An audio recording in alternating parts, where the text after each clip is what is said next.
নামাজে যাদের মনোযোগ থাকে না, নামাজে রাখাতে যাদের ভুল হয়, নামাজে যে এই ডিস্টার্বগুলো যাদের হয়, আমার পক্ষ থেকে আপনাদেরকে স্যালুট জানাচ্ছি, আপনারা ভাগ্যবান। কারণ এগুলা করছে কে? শয়তান কার ঘরে হামলা করে? যার ঘরের ভিতরে ঈমান থাকে তার ঘরে হামলা করে। আপনার এই জামিলা হওয়ার প্রমাণ করে দেয় এখনো পর্যন্ত আপনার ভিতরে ঈমানও আছে, আল্লাহর পছন্দের কিছু কাজও আছে, তাই শয়তান বারবার আপনাকে ডিস্টার্ব করছে। কথা বলেন ঠিক কি না?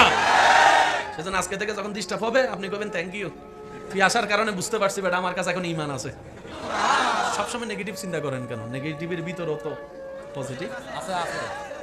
শয়তান জীবনে কোনোদিন ফেরাউনরে ডিস্টার্ব করছে? শয়তানে কয়, আমরা কই শয়তানের ফেরাউনের কাছে যাস না, কয় এটা আমার চেয়ে বড় শয়তান। যুবকরা আওয়াজ দিয়ে বলেন না।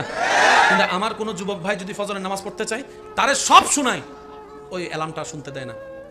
এই ছেলে কিছুদিন আগে ফুটবল খেলার জন্য রাতে 3টা বাজে উঠে গেছে, টাইমের পরে না আগে, আর সেই ছেলেকে ফজরের নামাজ উঠতে দিচ্ছে না। তাহলে আমার ভাইয়ের বাবা দরকার কিনা? আমি তো 3টা বাজে উঠছি মানুষ, এখন কেন উঠতে পারবো না? তখন মিস্টার শয়তান কয়, উড়োস না, উড়োস না, উড়োস না, নামাজের টাইম ঘুমাস না, ঘুমাস না, ঘুমাস না। এবার শয়তানকে জিজ্ঞেস করেন, এতগুলা মানুষ থাকতে, ফেরাউন না নমরুদের গুমতো মানুষ থাকতে আমার গুতাস কেন? তখন সে উত্তর দেয়, তার ওখানে যাই গুতায় সময় নষ্ট করে লাভ কি? কারণ আমি যেটা চুরি করতে চাই সেটার নাম ঈমান। ঈমান তো ফেরাউনের কাছেও নাই, নমরুদের কাছেও নাই, আবু জাহেলের কাছেও নাই, কিন্তু তোর ভিতরে, তোর অন্তরে ঈমানের আলো দেখা যাচ্ছে, ঈমানের আলো দেখা যাচ্ছে, ঈমানের আলো দেখা যাচ্ছে, তাই তো তোর পিছনে সময় দিচ্ছি। কথা বলেন ঠিক কি না?